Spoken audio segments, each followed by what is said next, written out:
Galaxy S25 Ultra versus S26 Ultra. Is it worth upgrading? I've used the S25 Ultra for more than a year now, and I spent some time with the S26 Ultra. Here's my honest take. I'm Captain Awesome, this is Geekception. Let's get into it. I got to spend time with the S26 Ultra, and there is one reason why it might actually be worth it to upgrade. And that is the privacy display here. That is the headline feature of the S26 Ultra, and it's only on the S26 Ultra right now. So what Samsung does is physically control the pixel light direction, so only the person that is looking at the phone head on can see what is on the screen. And if you try to look at it from any other angle, it actually shows up as black. Like, what is this black magic? Not only that, you can also set it per app, so you can, use your banking app or your gallery app, or even set it for notifications. So when you get a notification, for example, people can't just read it. And I'll tell you, like, this is just simple magic. Like, there's no other way you can tell me. Because yes, while both the S25 Ultra and S26 Ultra have the anti-reflective coating, on the S26 Ultra, it takes it one step further. And if you're someone who rides on the train, takes the bus, or just don't want people to be reading your notifications when they are seated next to you, I really do think that this is a game changer, like no joke. Now, this is a hardware level feature. That means that it's not a software level or it's like a demon filter or whatever. No, this is the S26 Ultra's hardware. I did notice one bug, however, with the privacy display on the S26 Ultra is that when I open the camera app, even when I'm looking at it straight on, it puts this filter on top of the display that I don't like. Hopefully they sort it out with software, because that is the software part of the equation. But yeah, I just thought that was a weird bug that I wanted to show you. Now, while the display is genuinely impressive on the S26 Ultra, let's go to the cameras, which is my most important feature.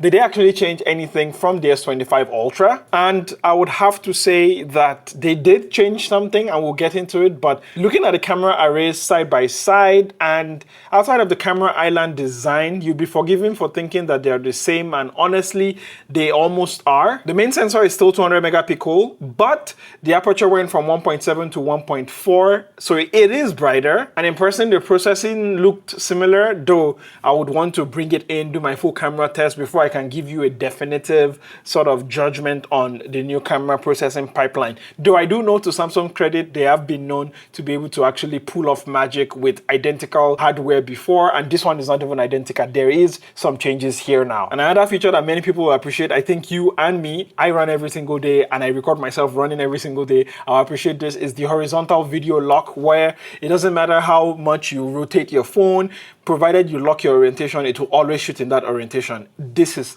flipping amazing. Like, it's really, really cool.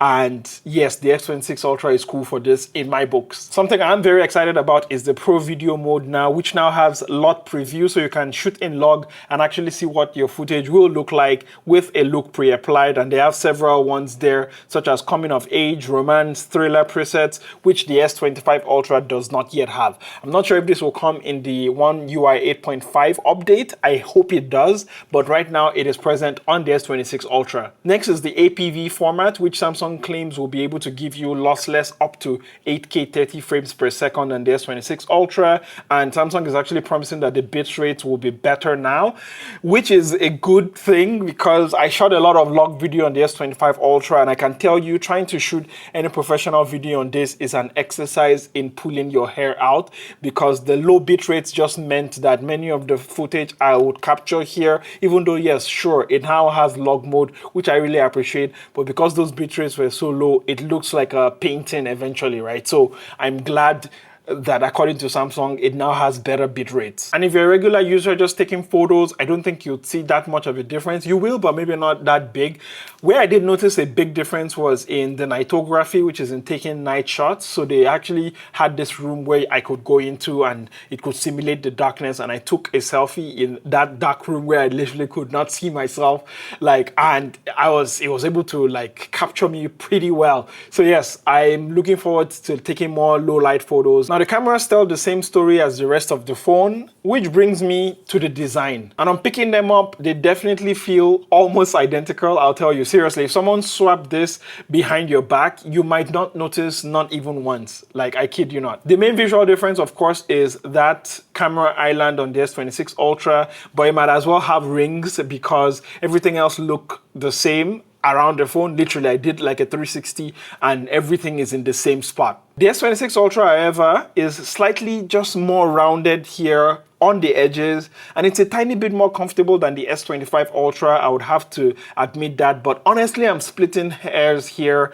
It is very, very similar when it comes to the design. Going to the SPen, and that similarity is one perhaps where you will not appreciate because they both do not have the Bluetooth functionality that was removed coming from the S24 Ultra, and that means no air actions, no using your SPen as a remote control for your camera. And fun fact, something I noticed was that the S26 Ultra's pen fits loosely into the S25 Ultra, but the S25 Ultra's S Pen can literally not fit into the S26 Ultra at all. So they actually made the slots smaller, I would say, or made the S Pen smaller, one of the two. And for the colors, there are now unified colors across the entire S26 series here. But for me, I think the silver here still looks great. All right, after those samey kind of features and design, one area where there is a massive difference, however, is in the charging. Now, for a quick refresher, the S25 Ultra had 45 watt wired charging and 15 watt wireless charging. But here on the S26 Ultra, you actually get 60 watt wired charging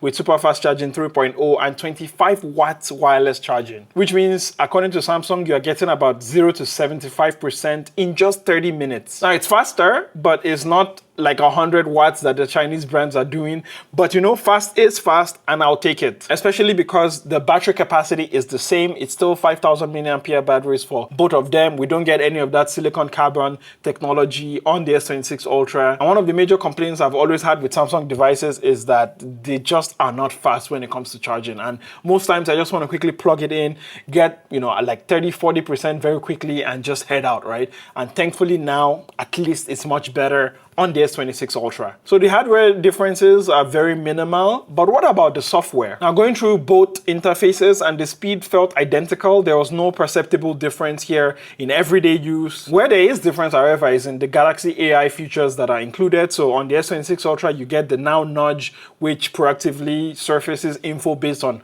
context for you, and the Now Brief, which is more personalized, tracks briefings from emails, and is finally maybe the promise that they gave us last year when they introduced it on the S25 Ultra. Creative Studio, which is a prompt-based photo editing and full image generation from scratch, which now has its own app, as well as a slew of other AI features here. And I think one of the most exciting for me is just the screenshots functionality now, where when you take a screenshot, it will actually auto-categorize it for you with AI, which I love as someone with ADHD who takes like a million screenshots. This is a godsend. The S26 Ultra is launching with One UI 8.5. You are still going to get about 6 more years of software updates on this S25 Ultra, and thankfully most of those Galaxy AI features should be coming down to the S25 Ultra, I think, with the exception of the actual hardware, which is the privacy display, which you will never get on the S25 Ultra because it's not software. So the big question after using the S25 Ultra all year and now playing with the S26 Ultra,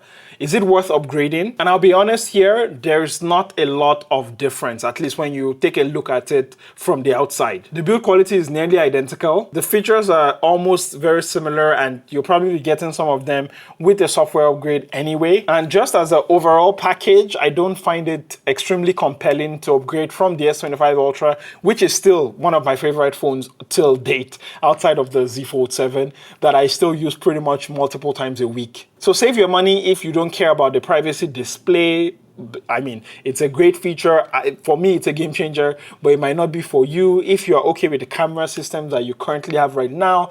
And if you're okay waiting anyway, I think maybe 3 months or lesser, where you'll be getting some of the Galaxy AI features from the One UI 8.5 on the S26 Ultra to your S25 Ultra. So it's just a matter of time. Upgrade if you are Mr. Moneybox. You absolutely have the budget, you have the money, and it's not an issue for you. Or you're a content creator, you want to be able to get those better bit rates, which you will absolutely need. If you've shot video with this, you know exactly what I mean. So that might be compelling in its own right, as well as the privacy display. It's genuinely cool. Like, I thought it was a gimmick when I was like looking at all the rumors and everything. It is not.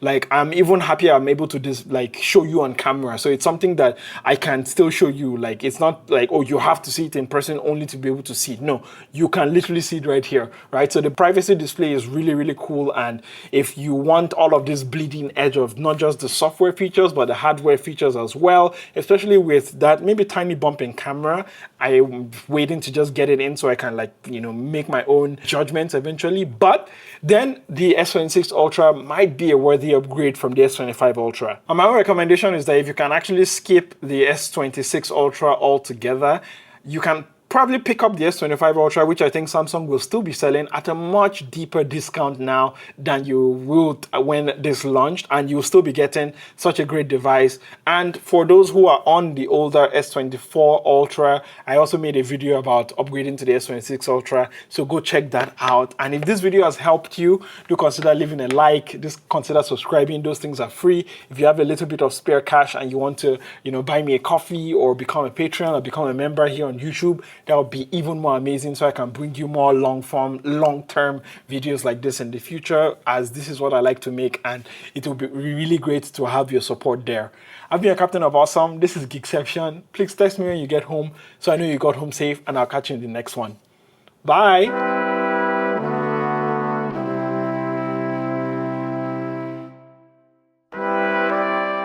Thank you for making it all the way to the end of the video. I really appreciate you. I took my time with this video because it was so stressful last week, but because you made it here, again, not just saying I appreciate you, but I'm actually recording this on the S26 Ultra because I now have the phone and it looks good. Just looking at it here in the viewfinder, I hope it looks good on YouTube as well. But let me know what you think about the quality. So leave hashtag looks good in your comments. So I know you made it all the way here and it's a little secret just between you and me. But yes, I'm so excited to be using this phone. Let me know all the questions you have and every test you want me to do, and I'll make sure to get to it when I can. But yes, please take care of yourself. Share some of the things you're excited about. For me, it's still my eGPU setup. I now have a RTX 5080 in it, which is absolutely bonkers, with my Legion Go 2 right here, and I'm even also still playing some Nintendo DS right here. So loving all of that. Anyway, please share all of the things you're excited about. All right, I'll catch you in the next one. Bye.